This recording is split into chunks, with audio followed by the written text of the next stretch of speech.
speaker's going to base around here. So.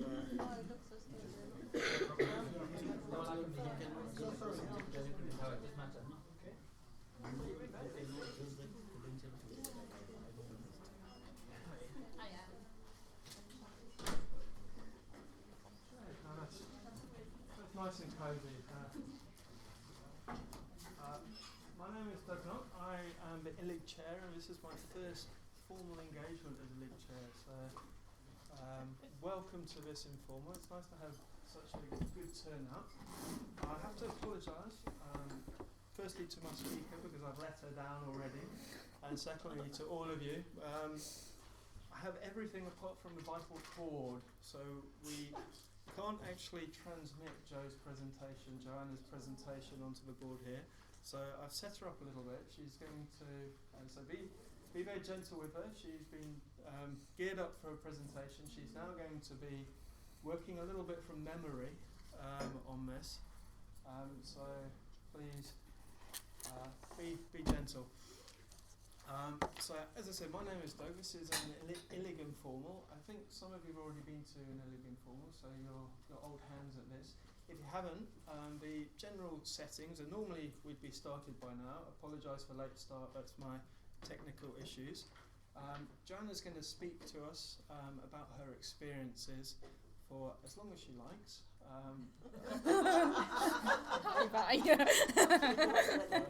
And then we'll have a chance for questions. The main end of the meeting is at 7:45. We've got to clear this building, otherwise CILIP will try and charge us some extra money, and ILIG can't afford that at the moment. So I'm going to pass you over to Johanna. She's going to introduce herself, tell you a little bit more about what she's going to be talking about today. After the meeting, make sure you have a little look at ILIG's focus. This is ILIG's journal. They're dotted around on the tables. Please help yourself to a copy if you're not a member. It's very good read. This is actually the one I received yesterday, and Alice is also waving a flyer at me as well. This tells you a little bit more about some of ILIG's activities. That's the paper version.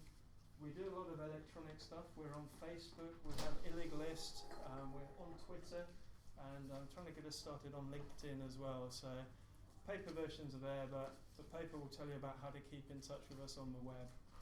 And we are also filming this event just to add extra pressure for Johanna. Is my computer in the way or anything? I will move around, so I'll pass you over, Okay. and I will now take over filming. Hi everyone, thanks for coming. Apologies if I keep looking at my laptop, but it's a bit of a prompt because I've got terrible memory as to what I was going to say. Unfortunately, you can't all see the presentation that I've done, but I'll do my best. What I will say is I do have it on my blog, so I've got some business cards here with the address of my blog on if you want to have a look at later. There's photos and things that I took when I was in Malawi doing my research.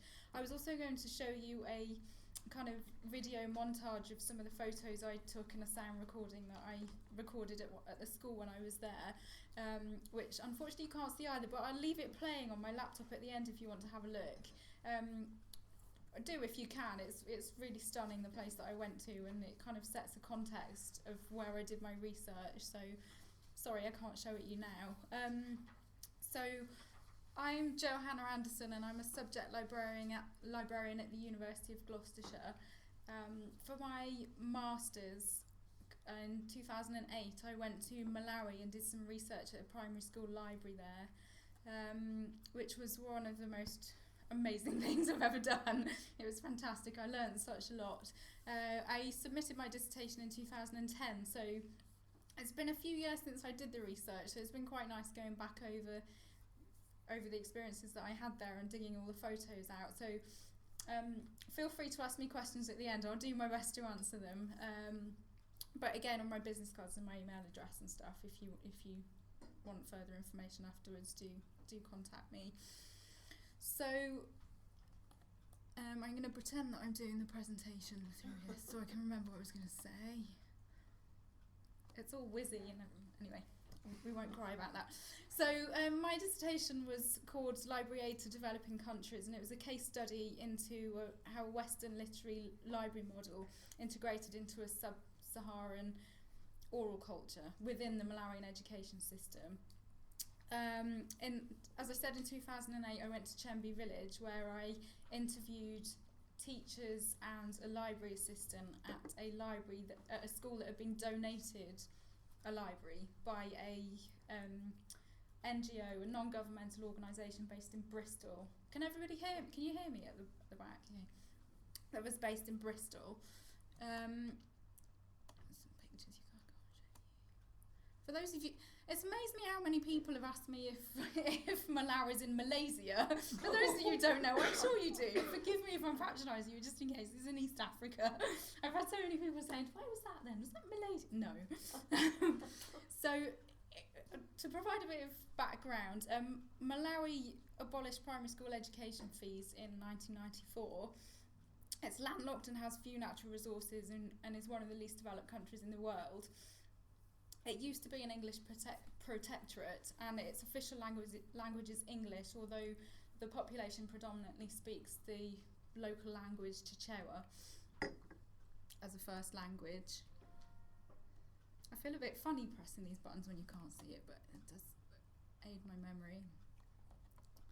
So I was right by, the village that I went to was Chembe village, right by, I think it's the third biggest lake in Africa. It was beautiful, really, really stunning freshwater lake. And the charity that donated the library to the school, by the time I got there, it had installed a library at a secondary school and a primary school in rural Malawi in 2005. And the NGO relied on Western book donations, mainly from schools that no longer wanted them anymore, or from Western publishers that had surplus resources, or from private donations. They didn't really have a stock selection policy. It was quite informal, and the stock was unsolicited, so the school kind of got what it was given. And they weren't really given any guidance on how to run a library. They could run it as they saw fit. The charity funded a library assistant who hadn't finished secondary school education himself, and he'd never had any formal training. So they met him when they were there. He was enthusiastic. They installed him into the library and gave him a job. I've got pictures of him on here you can see later. So the reason why I decided to study library donations in developing countries was my interest started initially from when I was travelling. I've travelled quite a bit, and wherever I go people say, "What do you do?" And I'm sure you're all familiar with people here. When you say that, people go, oh, like you stamp books and you tell people to be quiet, and that's all you do. Whereas I got a completely different reaction when I was travelling. For example, in India, I was at passport control. The guy in passport control asked me what I did, and I told him, and he said, "Oh, information science, that's a really respectable job. You're very lucky to be able to do that." And I had that, everybody seemed, everybody just seemed to value access to information in libraries a lot more because there was such a small amount of access there. So that really got me thinking about why those attitudes were different and how they were different, and did it impact on the way that libraries were used and managed. I also got thinking about library aid, because working in a library, as I'm sure you've all experienced, we get charities all the time saying, "Have you got any old books you don't want?" Because we're taking them overseas for libraries. And then there never seemed to be any kind of criteria. And I remember my library manager saying, "Well, we've got these encyclopedias from 1998. We need space. We'll just get rid of them." And I said to her, "Well, why would they want encyclopedias from 1998? We don't want them. Why would anybody else want them?" And even I noticed that somebody on one of the librarian list link things was asking for suggestions as to where they can get rid of some of their biology books and medical books, and I just thought, no, information like that needs to be as current overseas as it is here, and you've got to really think about what you're giving to people. So I started to think about how books were selected and how they were accessed in situations like that. It kind of led me to look at book donation models, because there are some there are some people that donate libraries and library provisions that are kind of solicited, and librarians have to put forward a case of what they want and why they want it, and then the donors will try and fill that need. And then there's the unsolicited model, which is the model that the charity that I was researching did. And I think the unsolicited model is more common because, I mean, often places can't afford librarians to put forward, or they don't have the knowledge, or if they don't know what's there, how do they know what to ask for? And it takes a lot of skill and a lot of knowledge in order to be able to put a request in for what you want, whereas the unsolicited kind of models, you just kind of go, here you go, like, we need some books, here you go, kind of thing. And it just seems a lot easier and a lot more accessible.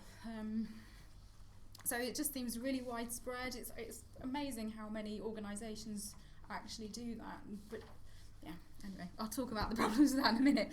So I started looking at the literature, and sadly it seemed to me that the tone hadn't really changed since the 1960s.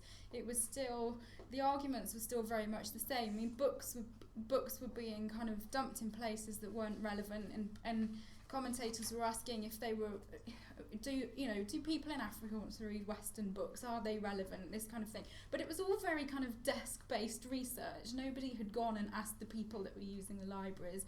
Nobody had gone and asked the teachers that were being donated these books. It was all kind of, there was a lot of assumptions that hadn't seemed to have changed at all. There was also a lot of, suddenly the focus had changed to ICT with technology, and how can we provide open access to scientific publications and this kind of thing. But the reality is, in rural Malawi, there's rarely electricity. You know, they don't, I mean, Wi-Fi is becoming a bit more widespread, but at the same time there's a lot of people that don't have access to those things. So books are still very, very important. So that it really needs to be reviewed still. It's not irrelevant, just like books here aren't irrelevant. And it was mostly, a lot of the literature was from a kind of very Eurocentric perspective, which seemed to me to be quite odd, really.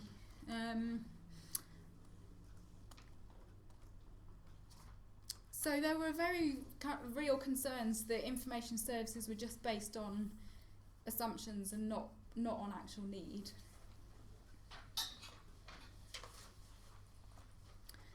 Another reason why I wanted to study this area was because of the Millennium Development Goals. I don't know if any of you were here for Biddy Fisher's talk that she did on the Millennium Development Goals.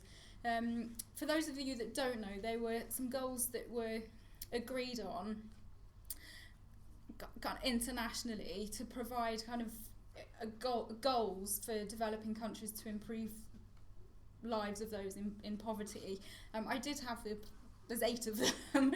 So a couple like eradicate extreme poverty and hunger, reduce child mortality, ensure environmental sustainability, and they were kind of central mandates to the major international agencies.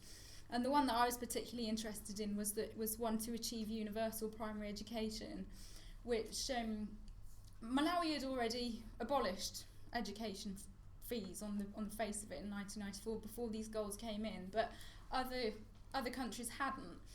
And when they worked towards that, there was a kind of huge influx of students into these schools, but there weren't the resources to cater for them. Nobody had really considered that. So you were getting hundreds of children pouring into the schools, and all these teachers who were already had huge numbers in their classes, they didn't have the resources to deal with it. So libraries have a really important role to play there. I mean, they're a kind of perfect example of how you can meet that resource, the lack of resources, and how you can meet that need.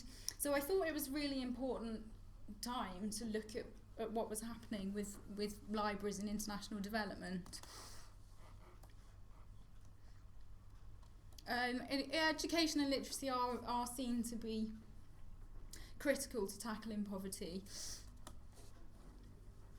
I've got a quote here from Makotsi, who said, in many schools that are trying to meet government targets for universal primary education, there's an acute lack of textbooks, let alone supplementary reading materials, and it's common for one textbook to be shared between 6 or more pupils, and often there aren't any textbooks at all. So trying to create a literate society in that environment is really difficult. And I've got a lovely kind of diagram here, which you can't see, we would see on my website, of the kind of challenges that are facing librarians and library provision and teachers in developing countries. And it's a bit difficult to explain here without the picture, but I mean, it's not even kind of a circle, it's kind of all over the place, because there aren't often any funds to train librarians, and the teachers don't have the resource. They're not used to teaching with books often, so they don't often have the teaching skills or the time or the resources to teach anything but by rote, like repetition to the students, because they don't have time to spend on one-to-one with the students and working on the meaning of words rather than just being able to say the words, if you see what I mean. I've not explained that very well, but you can have a look at that. I'll leave this up on my laptop so you can have a look at it later if you want to. So based on the literature that I read, I had a few key things that I wanted to find out, and I know it was a very small case study, and I know that I'm making general statements here, but it's based on what I found out on one tiny school library, so I'm very aware of that. So I wanted to find out if reading has a role to play in a traditionally oral culture, because a lot of these kind of Eurocentric commentators were saying, well, there's a kind of cultural ceiling to reading in oral cultures, and people don't trust the written word, they trust information that's come from the chief or from elders. And I was just thinking, well, is that true? I don't know, because they haven't asked anybody. And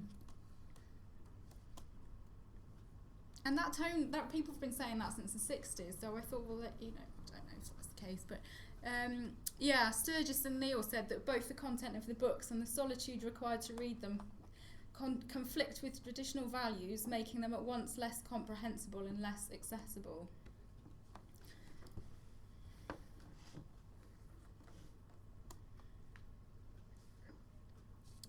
And I wanted to find out how relevant the donated book stock was to the library users for reasons that I gave before.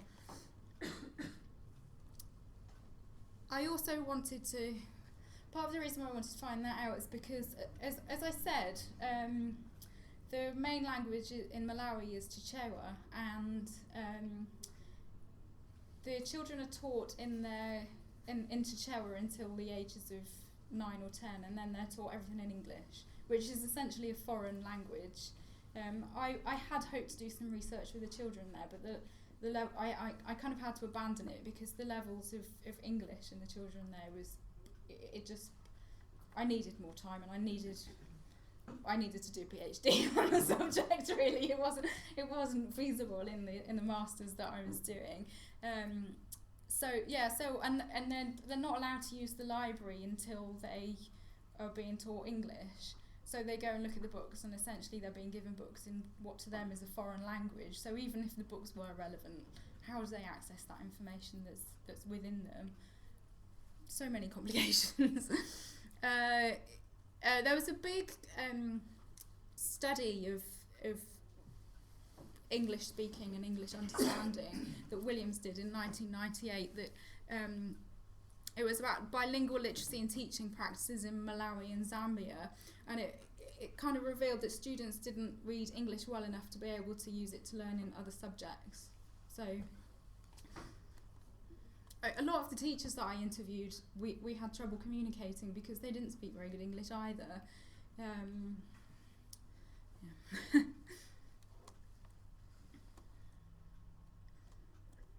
This is a huge problem because 80% of the new titles are in old colonial languages such as English and French, despite the fact that less than 5% of the continent's population is regarded as being really fluent in either of them. There have been efforts to publish books in native languages, but because of the supremacy of the English language, it's very difficult. And also because of the lack of money, I saw some of the books that had been printed by the Malawian government, and compared to some of the Western books that had been shipped over there, they were kind of black and white, not very good quality. Next to the shiny, glossy, lovely kind of children's books, Western children's books, the children just weren't interested in them, same as here, So they just didn't encourage anybody to read, I don't think. In this situation anyway. I wanted to find out how the library was used once it was there and what impact it had. Because Sturgis and Neil again said it's hard to convince teachers in sub-Saharan schools the value of libraries, due not only to a previous lack of access to books, but also to the difficulty of persuading teachers to use teaching methods other than the ones with which they were familiar. I don't... Again, the voices of the teachers weren't heard in the research, so I was sitting there thinking, is that really the case? I wanted to go and talk to the teachers to find this out.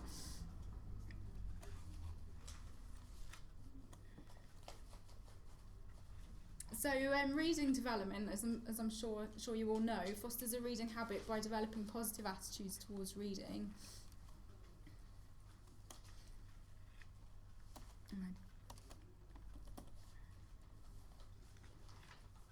And it sells the reading experience and what it can do for you, recognising that reading is a crucial role to play in creating independent learners, underpinning literacy skills and educational attainment, and helping people to understand themselves and others better. That was Rosenberg. Rosenberg, who did a study on reader development with projects in 7 African countries. It's a report that she did. I do have a reference here, but you can have a look at it later. Said that although reader development has dramatically increased in recent years, it's not yet regarded as a core aspect of service provision in libraries in developing countries.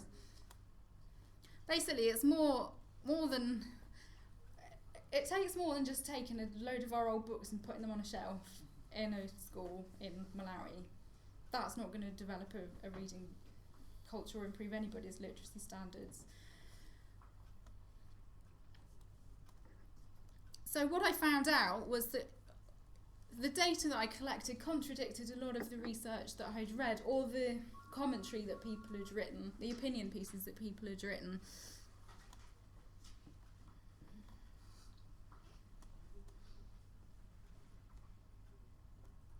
I would have really liked to have spoken to I'd love to do a PhD in this subject area, and what I'd do is I'd go back and talk to the community there, because as I said, I only had a chance to talk to the teachers and the library assistant, so I have made some assumptions based on what they've told me about the community's views towards reading and attitudes towards reading and education in this rural community. People within the community might tell me something different, and I think it would be really important. It would have been really important for the charity to have gone there and asked the community, because as you know, if a child doesn't have books at home, then they're less likely to read, and you need to encourage that enthusiasm from the parents to get the children to read, and I think that's really important, and that's what I would have done next if I was the charity, but I'm not. Anyway, I found that, contrary to what the commentators were saying here, the written word was very trusted, and the teachers were telling me that there's been a change in the traditional flow of information. So books provided children with access to the information, who were then sharing that information with their parents, and so it wasn't the case where the elders kind of knew best and were passing that information on to the younger generation. It was kind of going all in different ways. So it's really changed that round. Attitudes towards education and reading were heavily influenced by the stance of the government in power, not just by the cultural influences. I found that wasn't really acknowledged much in the literature that I read. And one of the teachers, I've got a quote here, said to me, in the past children weren't allowed to ask questions of their parents or suggest something. They said if you talk to your parent, you're not polite enough to talk. Now through this democracy, the people are understanding the importance of discussing with their children. They are free now. Yes, we are liberated. I was told that the previous government hadn't been so big on education and literacy, and but the government that was in at the time had started setting up adult reading classes, or encouraging parents to send their children to school, and so that was kind of changing the attitude in the village of the people in the village, and they were kind of getting involved in it themselves. I mean, things are changing there a bit now, I know, so I don't know what the situation is now, but it very much influences what goes on in the communities. And the teachers were genuinely excited about this, and they just found it really frustrating they didn't really have the resources to kind of take it any further. The sharing of information from books between the literate and the non-literate encourages readers and turns the lone activity into a social one. So while a lot of the research that I was reading was saying, well, sitting in isolation and reading a book is kind of against the cultural norms in that area, so people don't do it. That wasn't the case at all. People were kind of sharing the books with the people that couldn't read. And I think if you're providing libraries in the or any situation, then you really need to think about how that community works and really kind of grab that. How can you get the non-literate people involved in it? I found that although a lot of people were saying, "Oh, why would children in Malawi want to read books about Disney and snow and all this kind of thing? It's not relevant to them." And I came across that an awful lot, which really surprised me. When I was talking to the teachers, they were saying, no, all the people that come and visit us from your country, they're really affluent and they're really successful, and by getting books from your country, we can kind of imitate that, and we can get that affluence and we can get that success.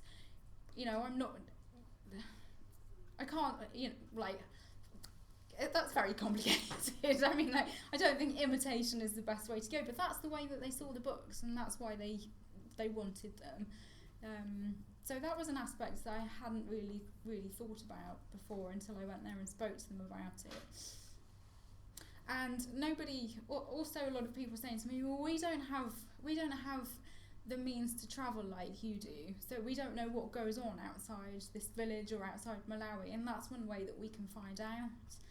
They didn't have TVs. I mean, they had a kind of shed with a TV, and they sometimes went and watched the football with a generator, but they didn't have TVs otherwise. So that was kind of their access to the outside world, and I think we're very guilty of forgetting that often, because we've got such a lot of information here that's easily accessible. I was talking to a 17-year-old boy one evening, and we were sitting on the beach, and he said, and he was looking at the moon, and he said, "Have you ever been to the moon?" And I said, "No, I haven't been to the moon." I tried to explain to him why I hadn't been to the moon and how many millions and trillions of pounds it would cost to go to the moon, and he just kind of looked at me blankly, and I mean that to him was it was as difficult for him to get the funds to get over here as it would be for him to get to the moon, and he couldn't understand why I couldn't afford to go to the moon. And so it was, and it really kind of yeah, and I was that kind of it was an interesting way of seeing things, because I hadn't really looked at it like that before. Plus I had to try and explain spacesuits and gravity and all that kind of thing to him. So I also found that books are associated with knowledge, wealth and prestige. So when I was walking to the school every day to interview the teachers, I had regular people would chat to me on the way to work, and they found out I was working in the library, and they say, "Have you got books about this? Have you got books about this? Can I have a book about this?" And people are always asking to use a book. Whether they could read or not was beside the point. They just wanted to be seen walking around the village with a book, because that would make them look knowledgeable and wealthy, but I don't think that's any different to here, where you go around somebody's house and they've got the complete works of Shakespeare sitting on their coffee table. They probably never read. So not so different to us.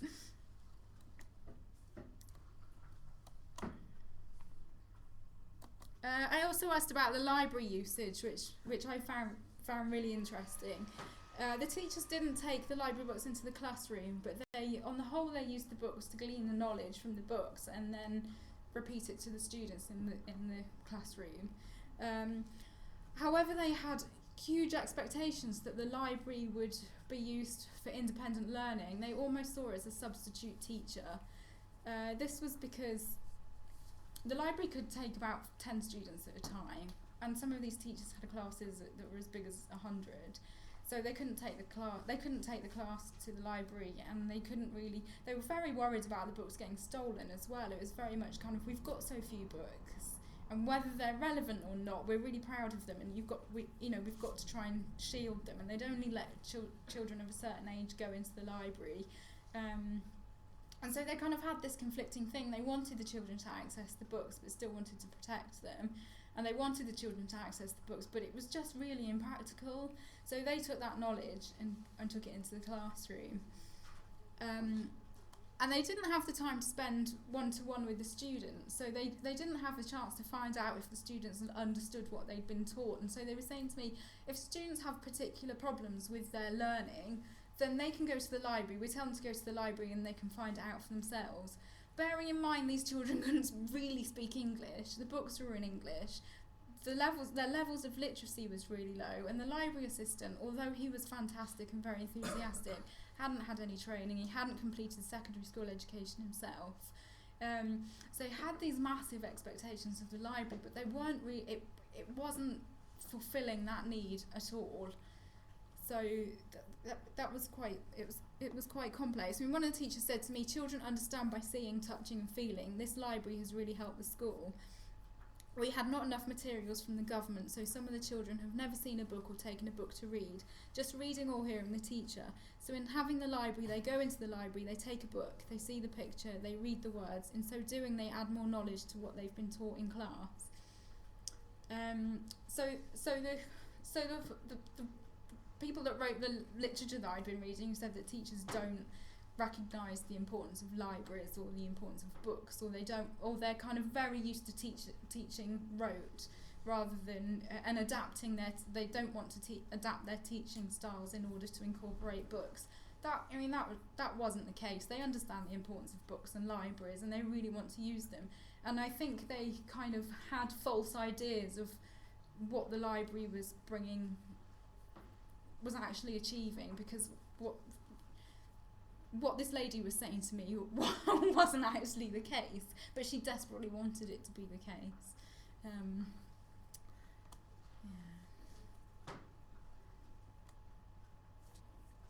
The library assistant said to me, even these guys who are in the elder class, not most of them can understand English very well. Not most of them can understand these bombastic words. He loved the word bombastic, he said it at every opportunity.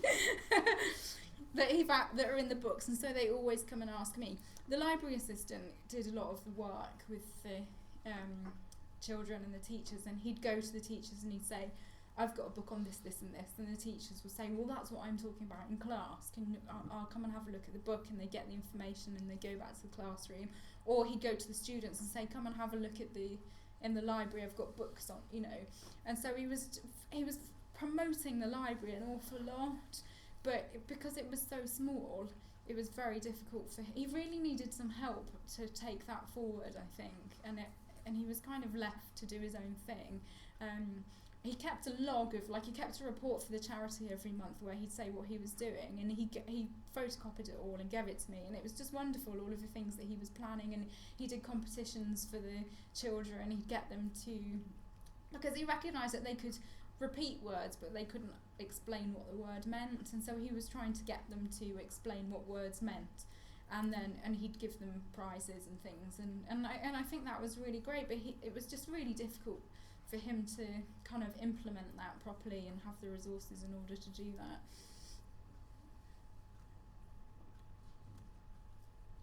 Yeah, he said to me that the children are good at memorising information read to them from books, but when asked to explain what they have read using their first language, they're not able to do so.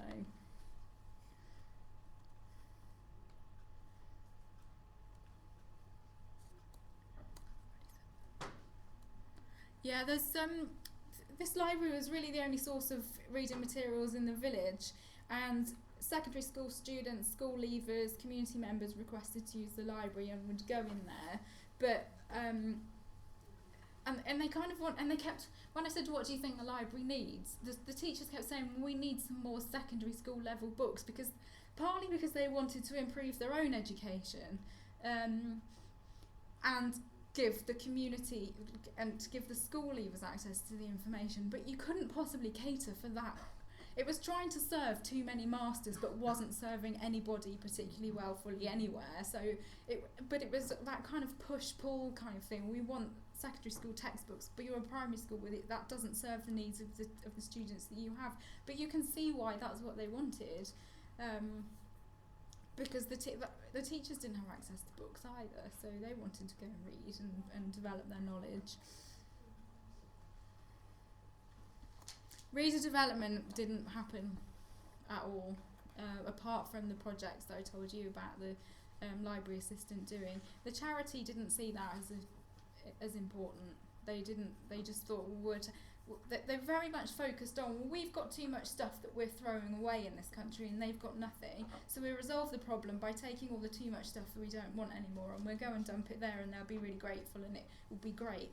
And that wasn't what happened. And that's not just a critique of this charity, it happens an awful lot. Which is a shame because there's such huge potential. So I think that I don't think it would have been a challenge, but I don't think it would have taken a lot for the charity to have met some more of the needs in the school. Just by, they hadn't done any evaluation of the project at all, and I think just by the interviews that I'd done, I found out some traits of the community and the school and the people that were there that could really be used to encourage reader development and get people accessing the books and reading the books.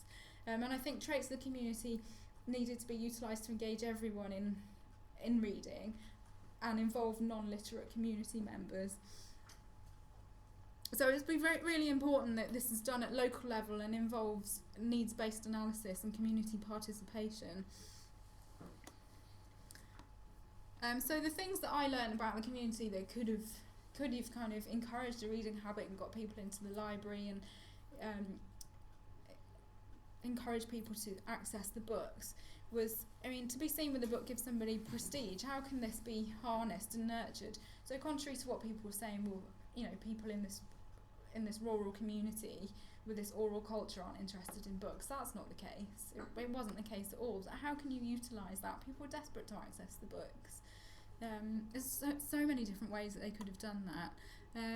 The new literates, people that were leaving school, had left school, were coming and asking me if they could use the library. And the community college up the road didn't have a library, and the students wanted to come and use the library. And literacy is very quickly lost post-school if you don't kind of keep it up. So this interest about learning about the outside world and desire for continued education would be an ideal basis to encourage people to read. Also, you've got a community there that's highly sociable, and it turns the kind of reading into a sociable situation. So they were sharing the knowledge from the books. That's great. I think get people in, get reading clubs, get people sharing the information and talking about the information, and that it automatically turns it into a social thing and brings people in, and that kind of wasn't utilised at all.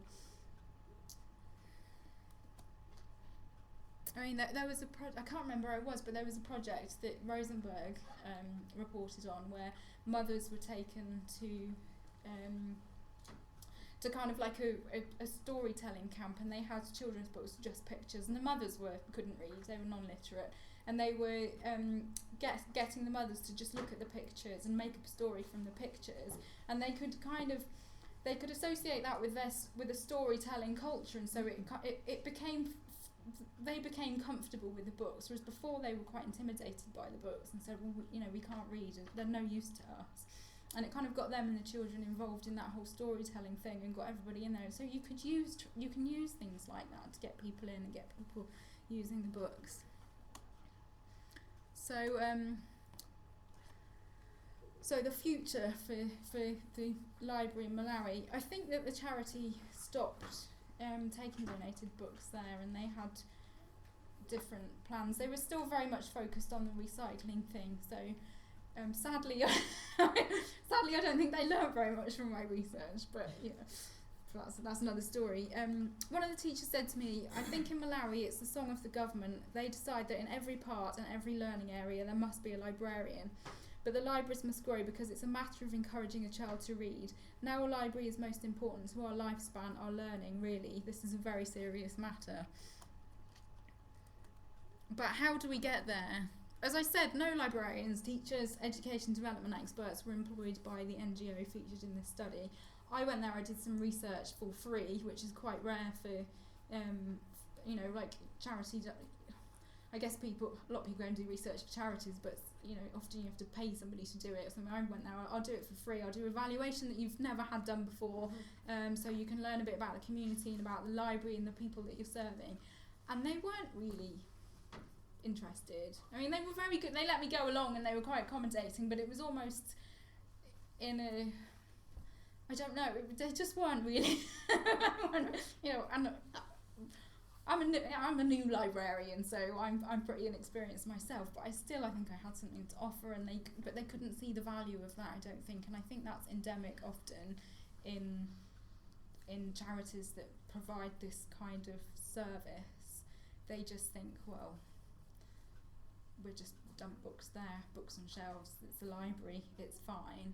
So even when it was offered on a plate, it wasn't really accepted, which is a shame.